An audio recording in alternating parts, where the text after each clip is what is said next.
Terima kasih Anda masih bersama kami. Saya perkenalkan narasumber yang baru saja bergabung, Ketua Komisi 9 DPR, Dede Yusuf. Mas Dede, selamat malam. Selamat malam. Terima kasih sudah hadir. Oke, baik, tadi kita masih lanjutkan satu segmen. Oke, saya mau tanya dulu sejauh ini dari Apindo, Pak Bob, bagaimana sejauh ini kacamatanya pengusaha soal Perpres ini? Sebenarnya Perpres 20 ini merespon banyak keluhan dari anggota Apindo. Anggota Apindo kan banyak juga yang joint venture ya, dalam pengurusan izin tenaga kerja asing. Jadi sebagai contoh misalnya mesin rusak. Mesin rusak sebelumnya kan kita harus nunggu dulu tuh. Ya.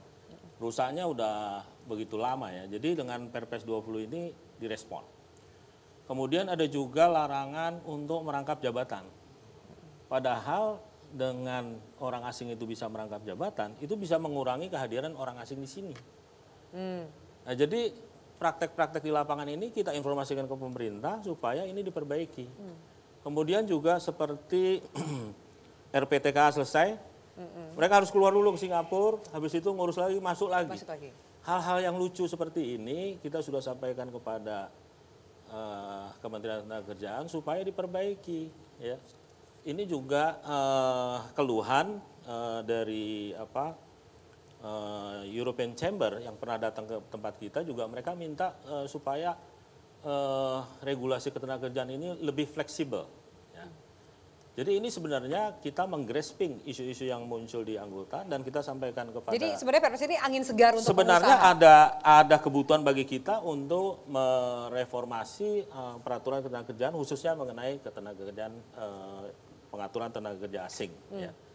Cuma bahwasannya terjadi implikasi, ya pasti ya kita juga di Apindo juga mendukung supaya kalau misalnya ada pelanggaran ya ditindak. Kemudian juga kita memberikan pengajaran ya, pelatihan kepada anggota Apindo untuk mengerti regulasi tentang ketenagakerjaan. Jadi di Apindo ini kita sudah bentuk yang disebut dengan Apindo Training Center. Tugasnya Apindo Training Center ini adalah mentraining member-member Apindo khususnya yang berkaitan dengan ketenagakerjaan supaya mereka mengerti peraturan ketenagakerjaan. Jadi banyak sekali terjadi isu-isu ketenagakerjaan karena ketidakmengertian. Dari si pengusaha? Dari pengusaha. Soal keresahan tenaga kerja dan juga masyarakat soal ini dirasakan juga nggak oleh Apindo? Ya, jadi kita berusaha ya melakukan sesuatu supaya ini bisa minimalisir ya, bahkan kita juga bicara dengan Kementerian Tenaga Kerja ya, jabatan-jabatan seperti manajer personalia itu diwajibkan untuk sertifikasi supaya kita juga ada quality controlnya. Ya. Jadi menurut saya dari Apindo kita sudah cukup intens diskusi dengan Kementerian Tenaga Kerja untuk memperbaiki, tidak hanya kita menuntut tapi juga kita memperbaiki dari sisi kemampuan dan profesionalisme dari pengusaha-pengusaha. Ya. Oke, Bang Fahri, tanggapan Anda termasuk juga yang nyinyir soal Perpres PK ini, Bang? Oh, bukan Pak Joni dulu ya? Oh, nggak apa-apa, Bang Fahri dulu. Ini kertas tadi kayaknya ya, gini, rahasia nih ya. Saya ingin memberikan perspektif cara Indonesia memandang persoalan ketenagakerjaan itu dulu. Karena kita ini sudah menjadi negara demokrasi. Dalam demokrasi itu hak-hak asasi manusia itu dilindungi. Jadi nanti kalau ada tenaga kerja asing ke Indonesia pun dia harus dilindungi. Oleh sebab itu perspektif kerjasama kita dalam level negara dengan negara tertentu ini mesti didudukkan terlebih dahulu. Apa yang kurang? Apa yang mesti dibahas? Nah, nanti itu di ujung kita akan lihat ya. Sebab begini, kita juga sekarang bangsa Indonesia baru saja mengesahkan Undang-Undang 18 tahun 2017 tentang perlindungan pekerja migran. Sekarang juga kita sedang bicara kepada seluruh dunia bahwa warga negara Indonesia yang bekerja di luar negeri harus mendapatkan perlindungan hak sesuai dengan standar hak-hak asasi manusia. Deklarasi hak asasi manusia PBB. Itu kita keliling dan kita sisir itu. Gak boleh ada orang Indonesia dizalimi dimanapun. Maka waktu kita berhadapan dengan investasi, itu harus kuat. Karena itu kemudian, ini mohon maaf ya, karena yang seluruh statistik saya baca, lompatan jumlah tenaga kerja asing ini yang diduga kasar itu kan berasal dari negara Cina. Ini kan bukan negara demokrasi. Ini negara kan bisa juga memperbudak orang, mereka tidak punya standar HAM seperti kita. Apa yang salah dengan Dan negara itu timur dan tenaga ya kerjanya? pasti salah dong. Kita nggak boleh membiarkan ada orang yang diperbudak di negeri ini. Dan ini yang kita curiga gitu loh. Ada Sehingga buktinya? ini ada datang bongkolan-bongkolan orang itu kan saya datang ke apa namanya ke Banten, saya menginspeksi bagaimana orang-orang itu bekerja dan memang nggak ngerti apa-apa. Ini orang tenaganya aja yang dipakai dan itu seperti mesin aja yang dipakai di sini. Jadi gitu loh. buruh kasar yang Jadi ditemukan. begini, level daripada kita ini adalah negara demokrasi. Cara kita berkomunikasi dengan negara lain dengan platform demokrasi. Anda nggak boleh jual orang murah ke sini, ya. Tidak boleh ada buruh kasar, apalagi yang kemudian buruh kasar itu diperlakukan seperti mesin. Dia masuk ke Indonesia sudah dengan standar internasional, standar negara demokrasi. Hak-haknya harus dilindungi gitu loh. Nah cara berpikirnya begitu, jangan dibalik gitu. Pak Joni Plate, silakan. Jadi harus agak tinggi berpikirnya. Saya belum masuk ke soal-soal yang lebih teknis ya. Saya baru standarisasi dulu otak kita ini. Ini negara demokrasi, hati-hati bicara sebagai negara Baik, kita demokrasi. dengar dulu tanggapannya. Silakan Pak Joni Itu Plate. saya garis bawah ya apa yang disampaikan oleh Pak Fahri. Masalah tenaga kerja di dalam negeri ini yang pertama kita punya peledakan tenaga kerja yang besar di dalam negeri. Dan harus ada perlindungan terhadap kepentingan tenaga kerja lokal. Dan itu dilakukan oleh pemerintah.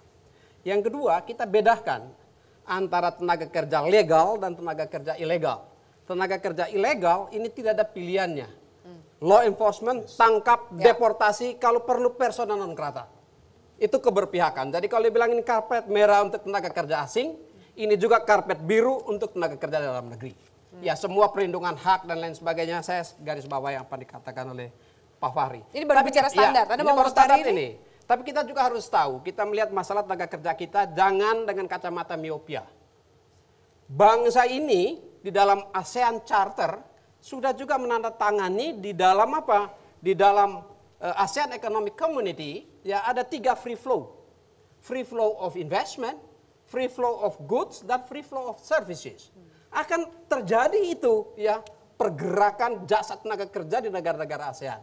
Jangan takut dengan itu. Karenanya menjadi tugas kita apa? Yang menjadi tugas bangsa ini adalah peledakan tenaga kerja yang besar ini, yang jumlahnya besar ini, dari tenaga kerja unskilled menjadi tenaga kerja skilled. Dari tenaga kerja yang belum mempunyai keahlian khusus menjadi tenaga kerja yang mempunyai keahlian luar biasa. Sehingga kita bisa menguasai pasar tenaga kerja baik dalam negeri maupun di luar negeri. Saya mendapat data dari Kementerian Tenaga Kerja. Dari 100% jutaan tenaga kerja yang sedang berkelana dan bekerja di dunia saat ini, 45% adalah skill labor kita. Ada 55% memang yang unskilled labor. Itu tugas berat. Tapi kalau 45% itu ribuan, puluhan ribu, bahkan ratusan ribu tenaga kerja kita yang ada di luar negeri. Dan dari data formal yang diberikan, tenaga kerja asing yang ada di Indonesia saat ini, data yang legal ya, itu 85.900 orang atau kurang dari 86.000. Nggak ada itu jutaan-jutaan tuh. Mungkin juta, yang jutaan katanya, itu katanya. ilegalnya. Ilegal, ya law enforcement, tangkap mereka, deportasi. Kalau perlu persona non grata, panggil duta besarnya, selesaikan itu. Kenapa mesti khawatir dengan itu? Dan kita sepakat memberikan dukungan pada Presiden, lindungi tenaga kerja dalam negeri, ciptakan lapangan pekerjaan sebanyak-banyaknya, buka ruang investasi yang besar, ya. Kalau perlu dengan memberikan kemudahan-kemudahan tenaga-tenaga khusus yang spesifik yang mendorong investasi dalam negeri. Tapi ini Bang, Buka ada itu temuan di industri, lapangan. buka industri pariwisata seluas-luasnya. Beri kesempatan kepada warga-warga dunia untuk datang menikmati dunia kita yang hebat ini. Untuk apa? Kepentingan perekonomian nasional. Jangan terjebak dalam kacamata miopia, sempit lihatnya, hanya tenaga kerja ilegal akibat dari turisme masuk, tapi law enforcement. Silakan pemerintah, aparat hukum, tangkap, deportasi. Pak Fahri mau menanggapi? Atau Ya, Pak Fahri saya cuma mau bilang Pak Joni terpancing sama saya.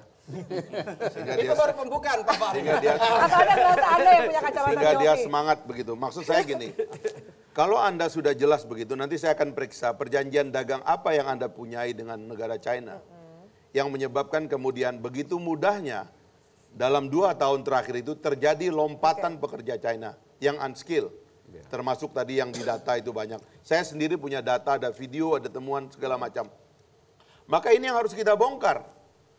Bahwa di Indonesia ini tidak ada tempat bagi tenaga kerja kasar, titik. Ya satu ya. Yang kedua, saya ingin mengatakan karena saya ini adalah ketua tim pengawas pekerja migran, saya sudah keliling dunia melihat, menurut saya tidak ada lagi tenaga kerja kita di luar negeri itu yang unskilled. Semua skill. Begitu dia datang ke luar negeri, luar biasa. Kemarin tuh saya ketemu dengan pekerja-pekerja kita di Taiwan. Ya. Bahasa Taiwannya tuh lebih jago daripada orang Cina sendiri tuh, saking hebatnya itu. Ya, tapi Itu yang di dalam negeri seperti apa nih Loh, kondisinya?